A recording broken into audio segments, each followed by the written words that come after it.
सबसे पहला फ़ोन तो माननीय नरेंद्र मोदी जी का मेरे से आगे से आ गया था। अच्छा। लेकिन काफ़ी ज़िंदगी में उतार चढ़ाव आता है, लेकिन किसी के अगर सीने में किसी चीज़ को पाने की जिद है तो वो सक्सेस हो जाता है। पढ़ोगे लिखोगे बनोगे नवाब, और खेलोगे कूदोगे बनोगे लाजवाब। दोस्तों नमस्कार, आप देख रहे हैं पोल टॉक। मैं हूं संतोष पांडे, राजस्थान के जयपुर में हूं और मैं आपको एक ऐसे शख्स से मिलवाने जा रहा हूं जिन्होंने पैरा ओलंपिक जो टोक्यो में हुआ है 2020, जो अभी 2021 में ख़त्म हुआ है, इन्होंने वहां पर भाला फेंकने में कांस्य पदक जीता है।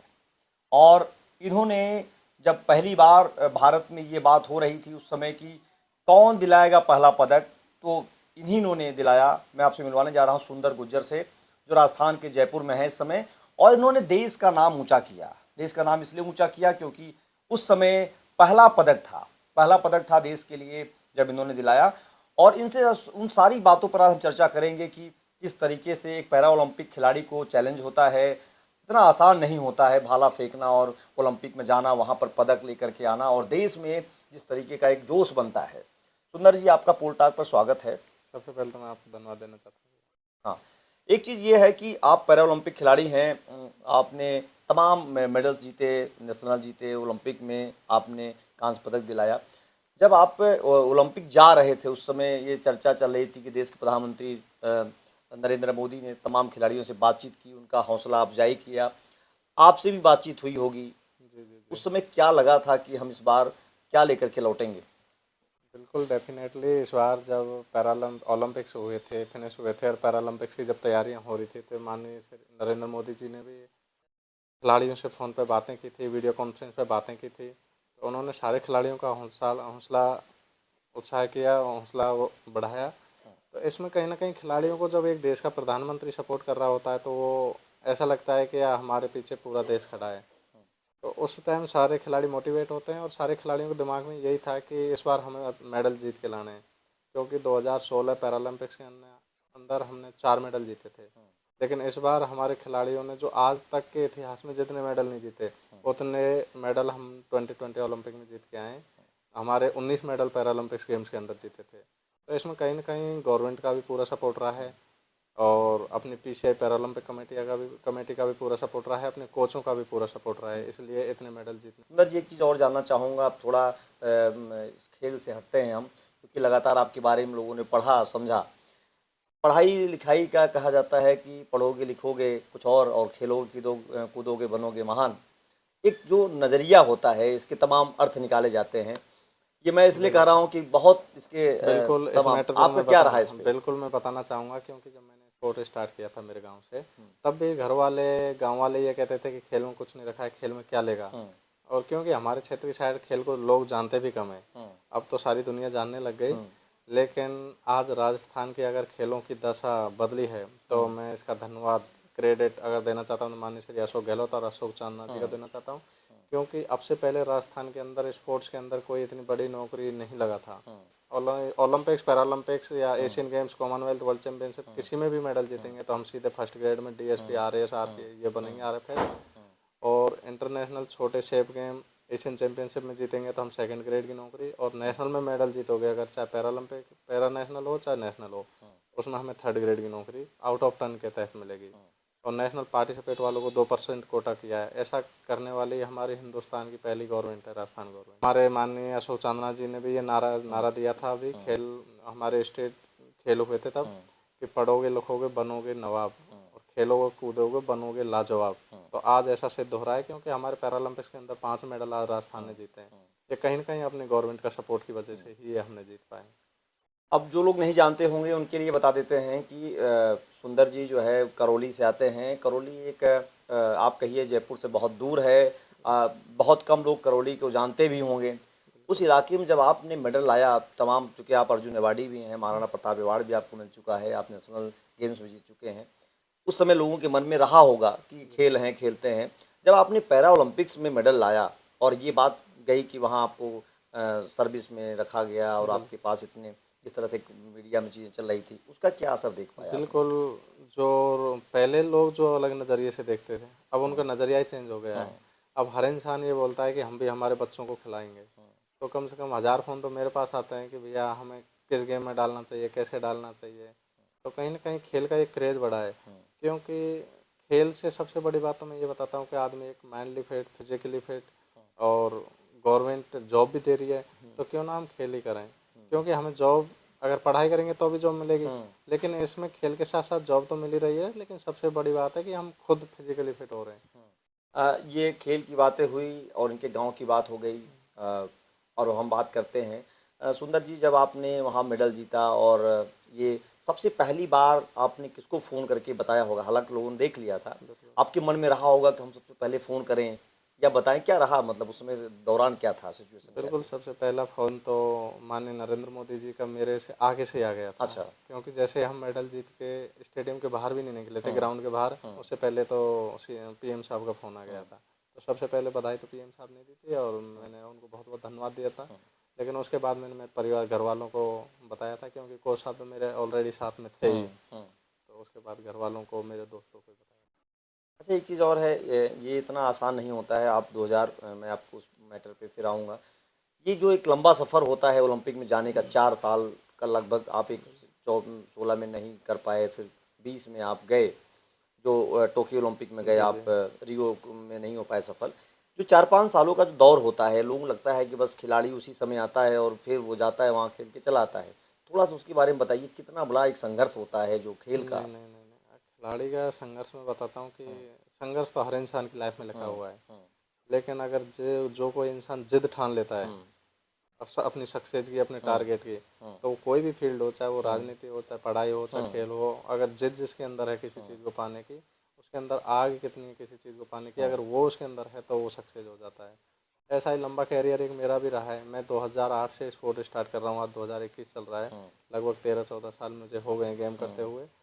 तो कहीं ना कहीं इसमें बहुत सारी कठिनाइयाँ भी आई हैं, अड़चनें भी आई हैं, और हर चीज़ मेरे सामने आई है। लेकिन एक जिद थी कि ओलंपिक मेडल जीतना है। और मैं 2016 का ओलंपिक भी खेलने गया था। रियो ओलंपिक जिसमें आप, हाँ, हाँ, रियो क्या तो रहा हाँ। उसमें 52 सेकंड का जो हाँ, एक हाँ, चर्चा है मैं कि। 2016 का पैरालंपिक्स भी खेलने गया था, बट हम्म, उसमें 52 सेकंड लेट जो कॉल रूम होता है, जहाँ हम्म, अटेंडेंस देनी होती हम्म, है कंपटीशन स्टार्ट होने से हम्म, पहले, और मैं कहीं ना कहीं नया नया स्टूडेंट था, इतना हम्म, मुझे एक्सपीरियंस नहीं था, और किसी ने मुझे थोड़ा गाइड भी नहीं किया था। हम्म, अपनी टीम पूरी गई हुई थी, लेकिन उसमें मैं 52 सेकंड लेट हो गया था, तो डिस्क्वालीफाई हो गया था।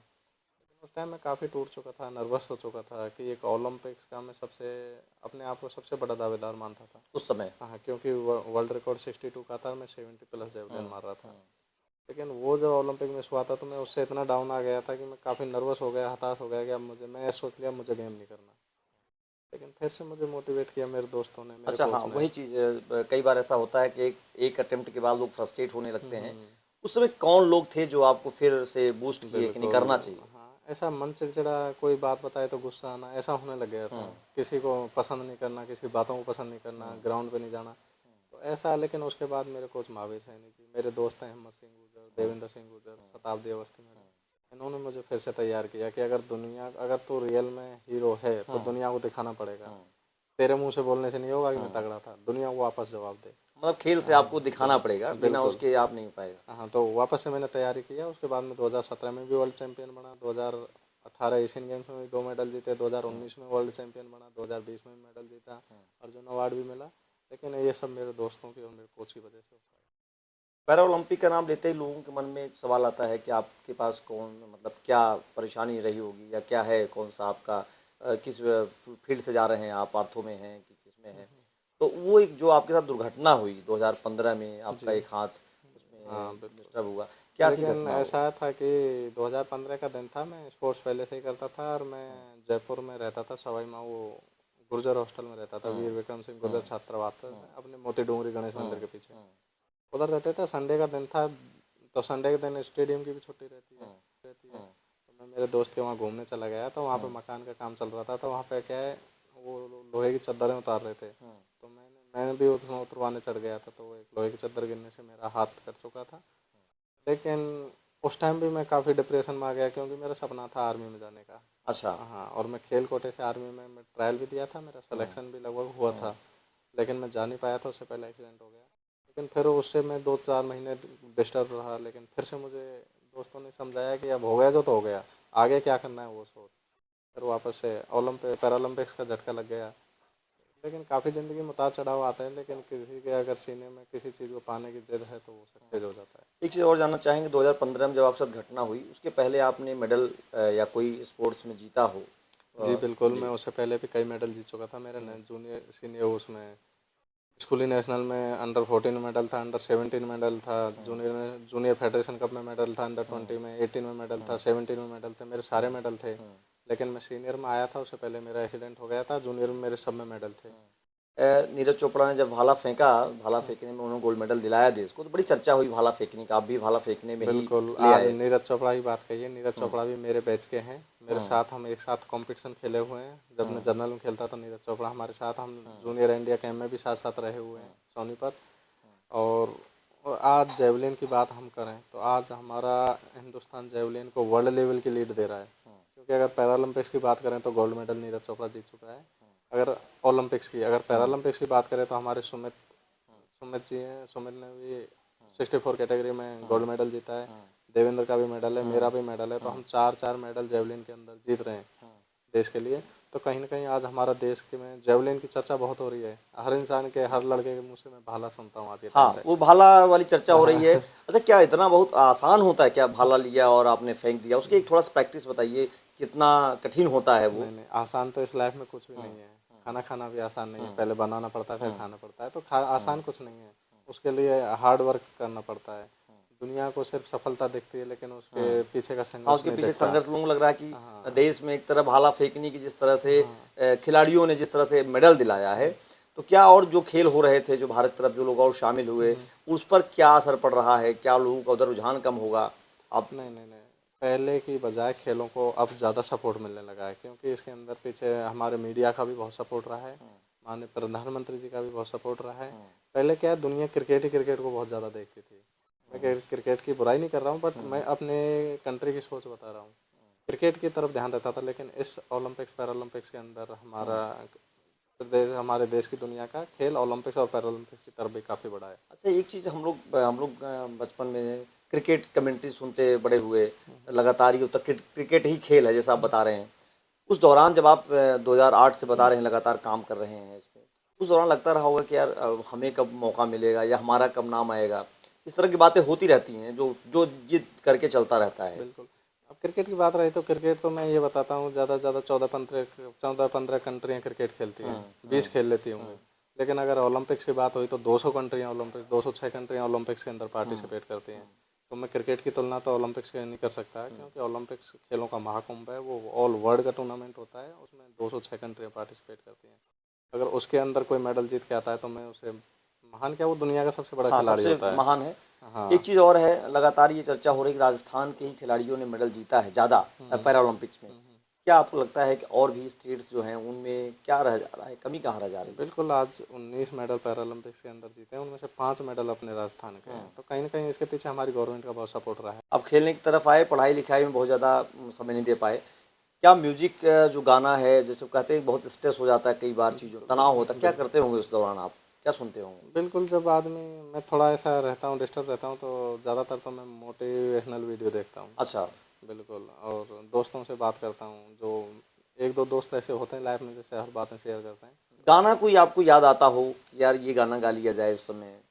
गाना मैं नहीं गाता, मैं ज़्यादातर भजन सुनने का शौक करता कोई भजन सुनाइए दर्शकों को अगर आपको याद हो, क्योंकि ये लोग जानते हैं खिलाड़ी केवल बस खेल ही दिन भर करता है।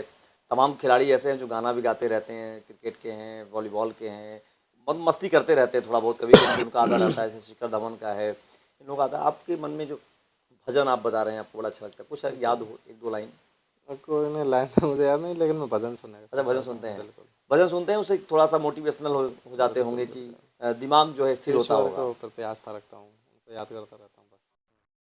एक चीज़ और बताइए, अब आगे क्या उद्देश्य है आपका? आपने मेडल जीता। बिल्कुल, आगे का उद्देश्य मेरा ये है कि अभी 2022 में एशियन गेम्स और वर्ल्ड चैंपियनशिप स्टार्ट होने वाले हैं।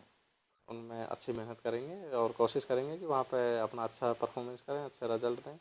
लेकिन मेन टारगेट अपना 2024 पेरिस ओलंपिक्स रहेगा, वहाँ उसमें पे गोल्ड जाएं। मेडल लाने की बात कर रहे हैं? नहीं, अब गोल्ड मेडल आना नहीं लाना वो ईश्वर की है। हम हमारा नहीं, हम 100% लोग मेहनत चाहते हैं आप करेंगे। ले आएँ, बिल्कुल। पूरा देश चाहता है आप ले आएँ। दूसरी चीज़ एक चीज़ बताइए, अब आपके मन में ये होगा, बहुत लोग कहते हैं कि लेने के बाद देने का भी समय आता है। बिल्कुल अब गांव में अपने इलाके में क्षेत्र में क्या स्टेडियम और खेल के प्रति जो लोगों का रुझान बढ़ रहा बिल्कुल होगा? बिल्कुल। हाँ। आज जिस दिन मेरा मेडल आया था उसी दिन माननीय अशोक चांदना जी मेरे घर पे गए हुए थे, और करौली। बिल्कुल करौली मेरे घर पे गए हुए थे, और हमारे गांव के लिए वो एक स्टेडियम की भी घोषणा करके आए।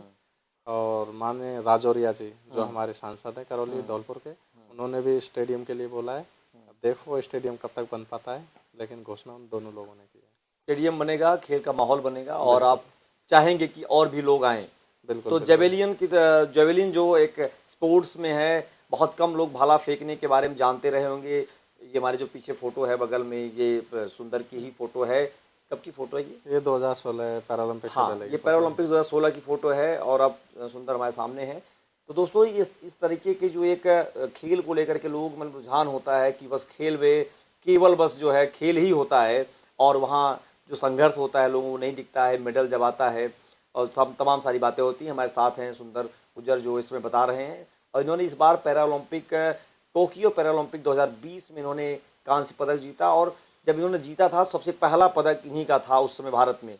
अंतिम जो सवाल मेरा है, हमारे दर्शकों के लिए आपका क्या संदेश है जो सुन रहे हो, मैं आपको देख रहे दर्शकों हो? के लिए पहले तो मैं यूथ के लिए कहना चाहूँगा, अगर सक्सेस होना है तो जन मन में जिद ठान ली होगी, और जिद के पीछे अपना 100% पावर लगाना होगा।